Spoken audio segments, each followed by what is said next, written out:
ఇక varicose veins నుండి విముక్తి పొందండి. ఎవిస్ వాస్కులర్ సెంటర్ ఇప్పుడు మన KPHP లో గ్రాండ్ ఓపెనింగ్ ఏప్రిల్ 4వ తేదీన.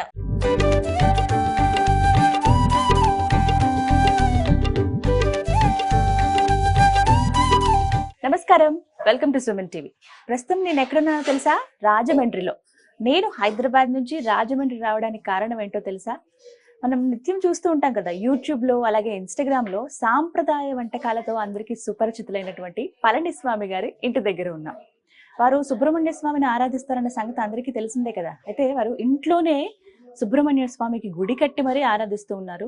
ఈ మాట నాకు చెప్పగానే నేను వారిని అడిగాను, నాకు అలాగే మా వ్యూవర్స్కి మీ ఆలయాన్ని, అందులో ఉన్నటువంటి ఆ మూర్తిని చూపిస్తారండి, మేము కూడా దర్శనం చేసుకుంటాం అంటే, ఓఎస్ రండి అని చెప్పారు. వారు ఆహ్వానం పలికారు. ఇక నేను ఒక్కళ్ళనే చూడడం ఎలా, మీకు కూడా చూపించాలిగా. ఆ స్వామి దర్శనం చేసుకుందాము మరి, లోపలికి వెళ్ళి రండి. ఇలాగే ఇటువైపుగా రమ్మన్నారు. ఇక్కడ ఒక మఠం పేరు చెప్పారు, అక్కడి నుంచి స్ట్రైట్గా వస్తే వాళ్ళ ఇల్లు. ఇక్కడే. నమస్కారం గురుగారు. నమస్తే అమ్మా, ఎలా ఉన్నారు? బాగున్నానమ్మా. చాలా సంతోషం మిమ్మల్ని కలవటం. ఇక్కడ దాకా వచ్చామంటే ఆ స్వామి కృపే ఖచ్చితంగా అని మాకు అనిపించింది. ఫస్ట్ అంగీకరించినందుకు ఆలయం చూపిద్దామండి, ఒకసారి మూలమూర్తిని చూపిద్దామంటే మీరు అంగీకరించారు, దానికి ధన్యవాదాలు చెప్తూ, నేను ఒక్కదాన్నే కాదు వ్యూవర్స్ అందరూ కూడా చూడాలనుకుంటున్నారు. నిత్యం ఆరాధించుకునేటువంటి ఆ కుమారస్వామి. అలాగే మరి మాకు ఆ దర్శనం ఇప్పిస్తారా? తప్పకుండా ఇప్పిస్తానమ్మా. అయితే సుబ్రహ్మణ్యేశ్వరుని మొట్టమొదటి చూడాలంటే ఇడుంబాసురుడు అనేటటువంటి ఒక దైవం ఉన్నారు. ఆయన రాక్షసుడే, కానీ సుబ్రహ్మణ్య దాసుడు అన్నమాట. ఆయన చూపిస్తాను, ముందు ఆయన చూపించితే స్వామి అనుగ్రహిస్తారనమాట.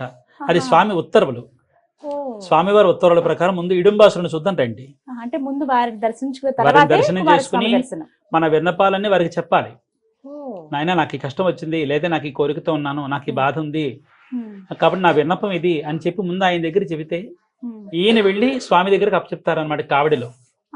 ఇది సుబ్రహ్మణ్య శాసనం. ఇది శివుడి దగ్గరికి వెళ్ళినప్పుడు నందీశ్వరుడికి ఎలా అయితే విన్నవించుకుంటామో అదే విధంగా అలాగా. అంతేకాకుండా ఒక మహామంత్రి గారిని, మహారాజు గారిని కలిసేటప్పుడు ఎంత మందిని దాటుకుని మహారాజు గారిని కలవాలి. అలాగే సుబ్రహ్మణ్య స్వామి యొక్క వైభవంలో ఇడుంబాసురుని మొట్టమొదటి దర్శించాలి. ఆయన దర్శిస్తే తప్ప సుబ్రహ్మణ్యుడు సుప్రసన్నం అవడు. కాబట్టి ముందు ఇడుంబాసురుని దర్శనం చేసుకుని ఆయన విషయం ఏంటో తెలుసుకుందాం రండి. కథ ఏమిటో ముందుగా హిడింబాసురుడి దర్శనం తర్వాతే కుమారస్వామి దర్శనం చేసుకోవాలట. ఇది శాసనంలో ఉన్న విధంగా, అదే విధంగా మనం కూడా ఫాలో అవ్వాలి. గురుగారు అమ్మా చెప్తాను. ఈయన పేరు వచ్చి ఇడుంబాసురుడు. ఈయన 2 పర్వతాలు మోసుకెడుతున్నాడు చూడండి, ఇక్కడ కనిపిస్తున్నాయా? కావడిలాగా. ఈయన ఏంటంటే శివగిరి, శక్తిగిరి అని చెప్పేటటువంటి పర్వతాలు అన్నమాట. శివగిరి, శక్తిగిరి. ఈ 2 పర్వతాలు కూడా ఏంటంటే పళనిలో స్వామివారు ఈ సుబ్రహ్మణ్య వైభవం అంతా జరుగుతోంది, అక్కడ ప్రాభవం జరుగుతోంది అగస్త్యులతో. ఇడుంబాసుడు తన బలగర్వంతో 2 పర్వతాలు పెకరించి పట్టుకుపోతున్నాడు అనమాట. సుబ్రహ్మణ్యుడు ఆ యొక్క పర్వతాలను పెకరించి పట్టుకెళ్ళిపోవడం నచ్చల, ప్రకృతి నాశనం చేస్తున్నాడని ఏం చేశాడంటే రాక్షసులు మోహరించేశారు దక్షిణ భారతదేశం అంతా. రాక్షస మదం అణచాలని చెప్పి ఈయనకి చెప్పారు, నాయన నువ్వు పర్వతాన్ని అక్కడ పెట్టి జాగ్రత్తగా నీ పన్ను చూసుకో అని. ఈయన వెళ్ళ దండాయుధపాణి ఈయనతో యుద్ధం చేసి ఈయన్ని హతమార్చారు. అగస్త్యులు ఏం చేశారంటే, నాయన ఈయన లోకానికి జగద్రక్షణ కావించే నీకు ఈయన సాక్షిభూతం అవుతాడు, నీ మహిమ చాటి చెప్పడానికి ఈయన దోహదపడతాడు, ఈయన ప్రాణభిక్ష ప్రసాదించమని అడగగానే ఏమైందంటే అగస్త్యుల మీద ఉండేటటువంటి గౌరవం చేత ఈయన ప్రాణభిక్ష ఇస్తాడు మురుగరు. అప్పుడు ఈయన లేచిన తర్వాత, మురుగా నేను రాక్షస క్రూరత్వంతో నీ మీద నేను తలబడ్డాను, నా పాపానికి ప్రాయశ్చిత్తం లేదు అంటే, లేదు నీ పాప ప్రక్షాళన అయిపోయింది, ఇప్పుడు నీకు తిరిగి పునర్జన్మ ఇది అని అడిగితే, అయితే ఈ యొక్క జన్మలో నీ సేవ చేసుకుంటానని అడుగుతాడు. ఏ పర్వతాలు అయితే ఎత్తావో ఆ పర్వతాలను ఎత్తి పట్టుకో అంటాడు ఆయన. పట్టుకుని నేను ఎక్కడైతే సేవించబడుతున్నానో ఆ వాకిలి దగ్గర నిలబడి నా భక్తులు ఎవరైతే వాళ్ళ కోరికలు, వ్యధలు, చెరలు, కష్టాలు, ఇక్కట్లు, పడరాని పాటలు ఏవైతే పడుతూ ఉంటారో అవన్నీ తీసుకొచ్చి నీకు అప్పచెప్తారు. నువ్వు అవి మోసుకుంటూ నాకు అప్పచెప్పు, ఇదే నీకు ప్రాయశ్చిత్తం, నీకు ఇదే ఇంతకు మించి మరొకటి ఏం లేదు. కాబట్టి నువ్వు ఆ విధంగా చెయ్యి. ఆయన దగ్గర పని అంటే ఇంకా మరి ఇంకేం కావాలి చెప్పండి. కాబట్టి ఆయన ఎక్కడైతే ఉంటారో ఆయన అక్కడ నుంచి ఉంటారు అనమాట. ప్రతిరోజు ఇక్కడ నుంచి ఉంటాడు ఇలాగే. అంటే ఆయన ఎక్కడ సేవిస్తున్నాడు అక్కడ ఉంటాడు. భక్తులు వచ్చి ముందు ఈయనకి విన్నవిస్తారు, ఈయన ప్రతిరోజు అక్కడ పట్టుకెడతాడు. ఈయనకి ఏంటంటే ఎంత బలమైన మోసేయగలడు అనేటటువంటి ఒక బలగర్వం ఉండేది ఒకప్పుడు. భక్తుల యొక్క కావళ్ళు, కోరికలన్నీ ఇందులో పడేటప్పుడు కాబట్టి నేను బలం పెరిగిపోయి అంటాడు, మురుగా మీ భక్తుల యొక్క బలం ముందు నా బలం ఎంత, నేను మొయ్యలేకపోతున్నాను అని అడుగుతాడు. మురుగా మురుగా మురుగా అంటూ నా దగ్గరికి రా అంటాడు అనమాట. ప్రతిరోజు ఈయన దగ్గరికి వచ్చినటువంటి ఈ మొక్కుబళ్ళు తీసుకుని ఆయన దగ్గరికి వెడతాడు అనమాట. ఏడాదికి ఒక్కసారి ఆ కావడి బరువు దించుకుంటాడు ఈయన. అదే ఆడికృతిక. ఆడికృతిక బ్రహ్మోత్సవం ఆ రోజునే. అది కాక ఏంటంటే అనేక మంది యోగులు సిద్ధులు కూడా ఆ రోజు నడయాడతాడు అనమాట ఆడికృతిక నాడు. అందుకని సుబ్రహ్మణ్య శాసనం ప్రకారం శివగిరి, శక్తిగిరి ఈ 2 పర్వతాలు మోసుకుంటూ వెళ్తాడు. ఇది సుబ్రహ్మణ్య శాసనం, ఇది అందరికీ వర్తిస్తుంది. మనకు కొన్ని చోట్ల కావడి ఉత్సవాలు కనిపిస్తూ ఉంటాయి చూసారా. కావడి ఉత్సవం అందుకే పాల కావడి, పన్నీర్ కావడి, చందన కావడి, ఫల కావడి, పుష్ప కావడి, రత్న కావడి, ధాన్య కావడి, సేవల కావడి, కోడి పుంజను కూడా వేస్తారు. సేవల కావడి, అగ్ని కావడి, అన్న కావడి, విభూతి కావడి, చందన కావడి, ఫల కావడి, పుష్ప కావడి, రత్న కావడి ఒక్కటి కాదండి, అనేక రకాల కావళ్ళు ఉన్నాయి. అందుకే మనం ఇవాళ విన్నవించుకుంటున్నాం. ప్రతి వాళ్ళు ఈయన దగ్గరకు వచ్చి మొట్టమొదటి దండం పెట్టుకుని ఈయనకి చెప్పినవి ఆయన వింటారు. ఆయన దగ్గరికి వెళ్ళి చెప్పకపోయినా పర్వాలా, ఈయనకి చెప్తే చాలు నెరవేరిపోతాయి. అది విషయం. నేను కూడా దండం పెట్టుకుంటాను స్వామి. ఇడుంబర్. ఇక ఇక్కడి నుంచి మనం లోపలికి వెళ్ళినట్లయితే స్వామిని మనం చూడొచ్చు. ఆయన వ్యవస్థ చూద్దాం రండి. ఇక స్వామి దర్శనమే. పదండి. ఇక ఎప్పుడెప్పుడు అని ఎదురు చూస్తున్నా ఆ కుమారస్వామి దర్శనమే. వెళ్దాం. వినాయకుడండి, ఆయన ఆపత్ సహాయ గణపతి. ఆయన జగత్ పరిపాలన చేస్తాడు. మురుగరు సుబ్రహ్మణ్య స్వామి తమ్ముడికి రక్షణగా అన్నగారు అక్కడ కాపలా అంటారు. ఇక్కడ తల్లి కాపల మీనాక్షమ్మ వారు ఇక్కడ కాపలా అన్నమాట. మా మీనాక్షిదేవి. ఇక్కడ మీరు పైన చూసినట్లయితే అమ్మ ఆదిపరాశక్తి పార్వతీదేవి సుబ్రహ్మణ్య స్వామికి శక్తి శూలాయుధాన్ని ఇస్తున్నారనమాట. అంటే ఏంటంటే పార్వతీదేవి సుబ్రహ్మణ్యేశ్వరుల్లో ఐక్యమైపోయింది తారకాసుర వధ చేయడం కోసం. అప్పుడు అమ్మ పార్వతీదేవి ఘోర తపస్సు చేసి కుమారుడికి శక్తి శూలాన్ని ఇచ్చింది అనమాట. అందుకే ఆయనకి శక్తి శూలధరుడు అనేటటువంటి నామధేయం. శక్తి శూలధరుడు. సుబ్రహ్మణ్య స్వామి పట్టుకున్నటువంటి ఆయుధమే శక్తి శూలధరుడు. అదే వెట్రివేలు మురుగన కరవకర అంటాను కదా. వెట్రి అంటే విజయము, వేలు అంటే ఆయుధము. తిరుగులేనటువంటి ఆయుధాన్ని చేత పట్టుకున్న మురుగా నీకు అరోహర జయమయ్యా అని చెప్పి పిలవడం అనమాట. అయితే ఇక్కడ బ్రహ్మచారి, బాలబ్రహ్మచారి, దండాయుధోపాణి. అందుకే ఇక్కడ పక్కన వల్లి దేవసేన అమ్మవారి ఇద్దరు కూడా కనిపించట్లేదు. అవును, బ్రహ్మచారి అమ్మవారు లేరు అసలు. అంతే. అక్కడ మురుగరు ఉంటారు, బ్రహ్మచారి అయినా అంతే. కింద ఈశ్వరుడు ఉంటారు, జ్ఞాన సుందరేశ్వరరు. శివయ్యని కింద ఎందుకు పెట్టారండి? ఇక తండ్రికి తగప్పనికే జ్ఞానోపదేశం చేశాడు ఆయన. తండ్రికే ప్రణవ జ్ఞానోపదేశాన్ని చేశాడు ఆయన. అందుకే స్వామిమలై మీరు వెళ్ళినట్లయితే, కుంభకోణం దగ్గర స్వామిమలై వెళ్ళినట్లయితే అక్కడ స్వామికి జ్ఞానోపదేశం చేసినటువంటి స్థలం అన్నమాట. అది భృగమహర్షి శాపం. ఆ భృగమహర్షి శాపం వల్ల ఈ విధంగా ఆయన ఇదైపోయాడు. అందుకు గాని ఈ విధంగా జరిగిందనమాట.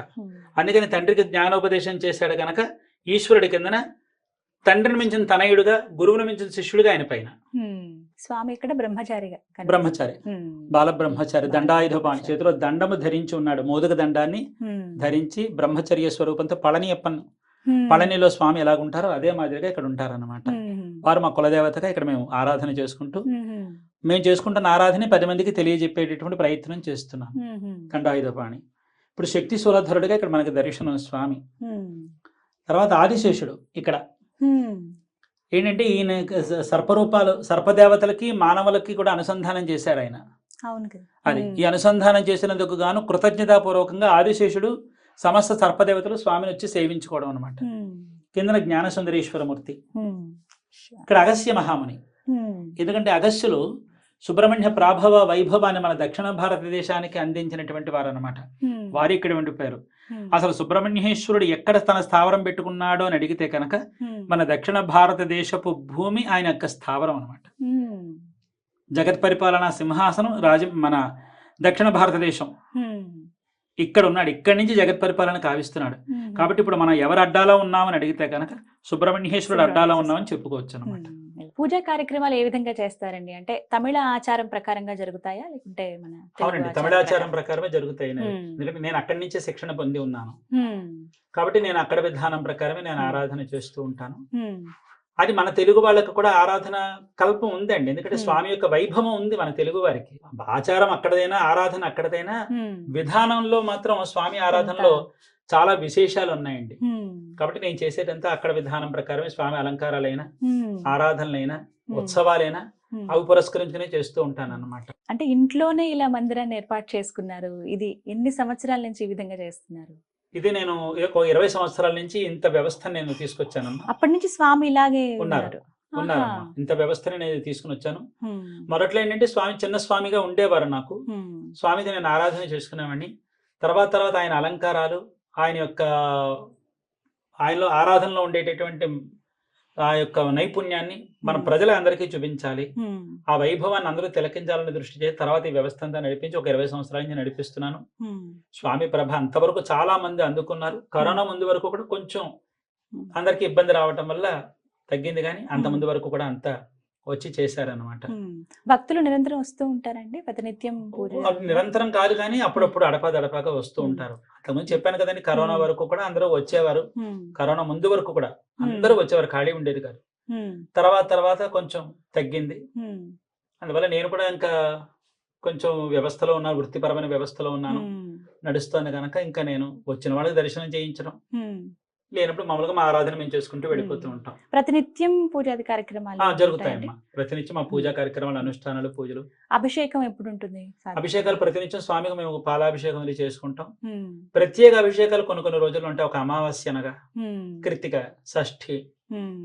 అలాగే ప్రదోషాలు ఉంటాయి. శివుడికి నందీశ్వరుడికి మేము ఆరాధన చేస్తాం. హ్మ్. శుక్లపక్షంలోని, హ్మ్. బహుళపక్షంలో ప్రదోషం, షష్ఠీదేవి వ్రతాలు, హ్మ్. కొన్ని షష్ఠి హోమాలు, హ్మ్.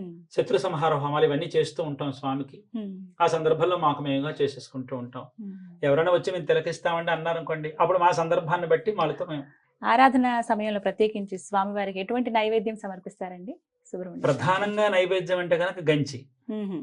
గంజి ఎప్పుడైనా సందర్భం దొరికినప్పుడు నేరేడు పండు చాలా విశేషం. వారికి ఇష్టం అని? ఆహా. నేరేడు పండు జ్ఞానఫలం అని చెప్పి పేరు అనమాట. నేరేడు పండుకి జ్ఞానం వచ్చిన పేరు. మ్మ్. అంటే అవ్వయ్యారికి నేరేడు పండు ఇచ్చి జ్ఞానాన్ని శోధించాడని చెప్పి చెప్తారనమాట. మ్మ్. నేరేడు పండు దొరికే కాలంలో నేరేడు పండు ఆయనకి చాలా శ్రేష్టం. మ్మ్. ఆ విధంగా చేస్తూ ఉంటాం. Hmm. లేకపోతే ఉత్తి రోజుల్లో మనం ఏది పెట్టినా మ్మ్. గంజితో పెడితే ఆయనకి చాలా సంతృప్తి అనమాట. మ్మ్. ఆయన ఎందుకంటే బ్రహ్మచార వర్ణాశ్రమ ధర్మాలకు అన్నింటికి దగ్గరగా ఉంటారనమాట ఆయన. మ్మ్. అది సన్యాసాశ్రమ ధర్మానికి దగ్గరగా ఉంటారు. అలానే Hmm. సన్యాసి కాదు, మ్మ్. సన్యాసాశ్రమ ధర్మానికి దగ్గరగా ఉంటాడు అనమాట బ్రహ్మచర్యంతో. మ్మ్. సాధారణంగా ప్రత్యేకంగా ఉంటుంది కుమారస్వామి పూజ, అందరిలాగా కాదు అని చెప్తూ ఉంటారు. ఎంతో నియమ నిష్టలు ఉండాలి. ఆ. అందరికీ ఉన్నప్పటికీ ఇక్కడ ఇంకొంచెం ప్రత్యేకంగా చేస్తూ ఉంటారు కదండి. అవునమ్మా. మరి ఏ విధంగా ఉంటాయి? ఆయన ఆరాధన నిజంగా భిన్నమే, మ్మ్. మామూలుగా కదా, ఆయన భిన్నమే. మ్మ్. ఆయనకి ఏంటంటే రోజుకి 6 కాలాల పాటు అభిషేకాలు చేయాలండి. ఆహా. 6 కాలాలు రోజుకి. మ్మ్. పొద్దున్న నుంచి మధ్యాహ్నం వరకు 4 కాలాలు, సాయంత్రం ఒకటి, రాత్రి ఒకటి అభిషేకాలు, మ్మ్. అలంకరణ, ఉత్సవం, ఊరేగింపు అన్నీ ఉంటాయి. మ్మ్. ఒక అమావాస్య నాడు మాత్రం 8 కాలాలు అభిషేకం, అభిషేకం చేస్తారు. అలంకారాలు, మ్మ్. హోమం, ఊరేగింపు అన్నీ ఉంటాయి. మ్మ్. మీకు ఇంకో విషయం చెప్పాలి. సుబ్రహ్మణ్యేశ్వర స్వామి దేవసేనాధిపతి మహారాజ్ అని చెప్పాను కదా, మ్మ్. జగత్ పరిపాలనాధికారి. మ్మ్. ఆయనకు కూడా సంరక్షకులు ఉన్నారండి, భటులు ఉన్నారు, 9 ఆహా. కుమార సంభవం జరిగినప్పుడు సుబ్రహ్మణ్య స్వామి యొక్క పుట్టినరోజు ఎప్పుడంటే విశాఖం. మ్మ్. వైశాఖ మాసం విశాఖ విశాఖ. నక్షత్రంలో స్వామి ఆవిర్భావం జరిగింది. మ్మ్. స్కందుడు ఇది జరిగినప్పుడు మ్మ్. ఆ స్కందోత్పత్తి సమయంలోనే ఈశ్వరుడి యొక్క రేతస్సు వెళ్లి సముద్ర గర్భంలో పడింది. మ్మ్. అదే విశాఖపట్నం. మ్మ్. ఆ విశాఖపట్నానికి అందుకే వైశాఖపట్నం అని, వైశాఖ. అందులో ఉండేటటువంటి స్వామి పేరు వైశాఖేశ్వరుడు అని పేరు. మ్మ్.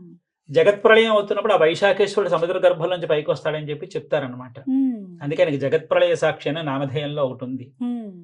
అది స్కందోత్పత్తి. ఆ స్కందోత్పత్తి జరుగుతున్నప్పుడు సుబ్రహ్మణ్యేశ్వర స్వామి యొక్క సంరక్షణార్థం మ్మ్.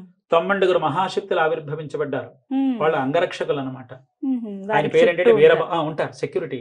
మ్మ్. వీరబాహు, వీరకేశరి, వీరమహేంద్ర, వీరమహేశ్వర, వీరపురంధర, వీరధీర, వీరాంతక, వీరరాక్షస, వీరమార్తాండ. మ్మ్. 9 ఈ 9 దళపతులతో స్వామి ఊరేగింపు నిజంగా చూడాలండి. మ్మ్. అది నేత్రానందం అనమాట. మ్మ్. అలాగే వల్లి అమ్మవారికి శుద్ధ షష్ఠిలో ఊరేగింపు జరుగుతుంది. మ్మ్. అందులో 5 వెళతారు స్వామితో, అమ్మవారితో పాటు. మ్మ్. 4 స్వామి దగ్గర ఉంటారు, ఒక 5 అమ్మవారితో వెళతారు. వినాయకుడు, అగస్త్యులు అందరూ వెళతారు ఊరేగింపుకి. మ్మ్. చుట్టూ మహారాణి గారికి కాపలా కాస్తుంటే నిజంగా అది చూడాలండి, నేత్రానందం. మ్మ్. దేవసేన అమ్మవారికి బహుళ షష్ఠిలో ఊరేగింపు జరుగుతుంది. మ్మ్. ఇంతమంది ఎస్కార్ట్స్ ఉంటారు. మ్మ్. ఇవన్నీ నిజంగా నేత్రానందం. ఇవన్నీ మన నిజంగా. తెలుగు వారు మీరు చూడాలి. చెప్తుంటే చూడాలని అనిపిస్తుంది. చూడండి, మహారాజా యోగంగా ఆవిడ, మ్మ్. మహారాణిగా ఆవిడ ముసుగు వేసుకుని నడుస్తుంటే నిజంగా చూసి తీరాలండి. మ్మ్. అది మన తెలుగు వాళ్ళకి దక్కించాలనే నా తాపత్రయం. కృష్ణుడు, రాముడు ఇలా ఒకటి వారి నుంచి ఇలా నేర్చుకోవాలి ఇవన్నీ చెప్తూ ఉంటారు.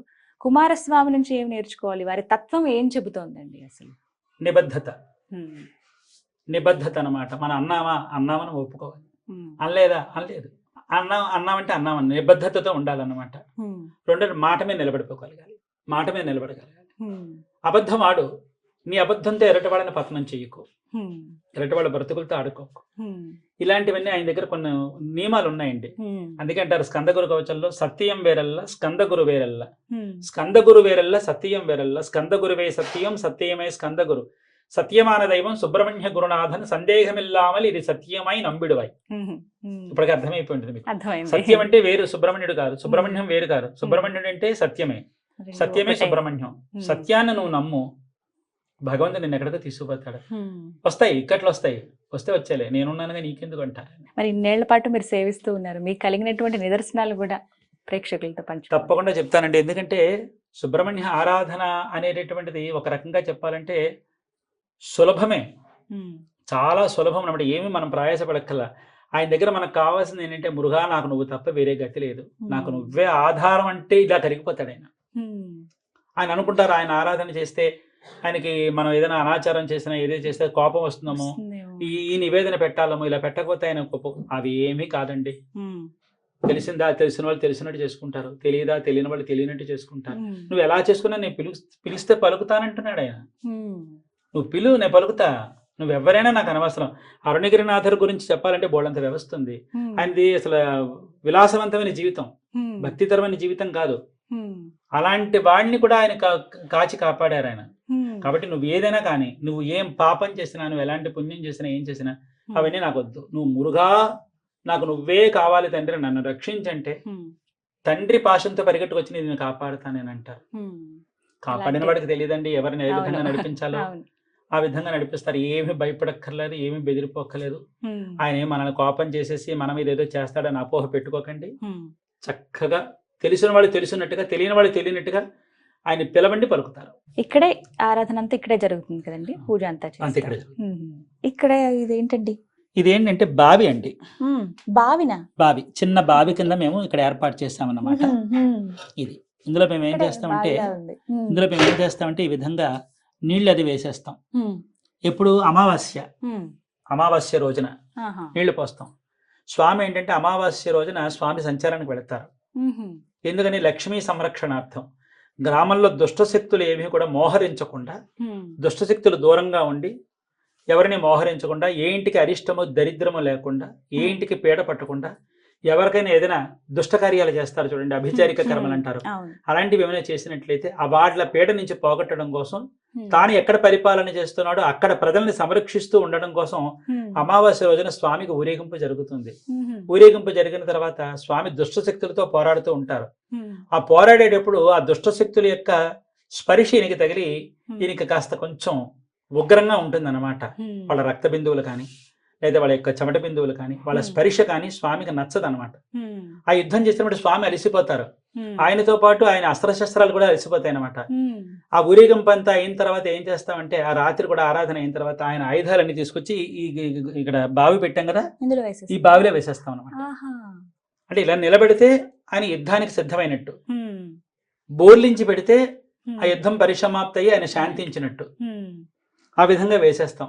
మర్నాడు పొద్దున్న స్వామిని అంటే ఉత్సవమూర్తిని తీసుకెళ్లి గోదావరిలో స్నానం చేయిస్తాం. ఈ ఆయుధాలను కూడా అంటే శంఖస్నానం, శూలస్నానం, దండస్నానం ఇవన్నీ గోదావరి తీసుకెళ్లి స్నానం చేయించి వచ్చి పాలాభిషేకం చేస్తాం. అప్పుడు ఆయనకు ఉగ్రం తగ్గుతుంది అనమాట. ఆ విధంగా ఉండటం కోసం, ఆయన శాంతి కోసం అని చెప్పి అందులో నీళ్లు పోసి పెడతాం. గంగాసుతుడు కదా, అందుకోసం అనమాట. తల్లి దగ్గరే తల్లి ఆయన మళ్ళీ ఉపశమనం అనమాట. ఆ తల్లి ఆయన ఉపశమనం చేస్తుంది. అలా శాంతించి మళ్ళీ పునః దర్శనం చేస్తాం అనమాట. అది ఆయన కల్పం. అందుకని ఆయన ఎదుర్కొంటే ఇక్కడ బావి అన్నమాట. ఇంటిలోనే ఈ విధంగా ఆలయం ఏర్పాటు చేసుకున్నారు కదా, చుట్టుపక్కల వాళ్ళు ఏమంటారు అంటే 20 ఏళ్ల నుంచి ఉంది ఆలయం అంటున్నారు. అవును, వారందరూ అవును వాళ్ళ అభిప్రాయాలు. అవునవును. ఎందుకంటే ఇక్కడ చుట్టుపక్కల వాళ్ళందరూ కూడా మాతో సమ్మతించిన వాళ్ళే, ఏకీభవించిన వాళ్ళే. చాలా సంతోషించారు. వాళ్ళ ప్రోత్సాహం, వాళ్ళ యొక్క సహాయ సహకారాలు మాకు ఎప్పుడు ఉన్నాయి.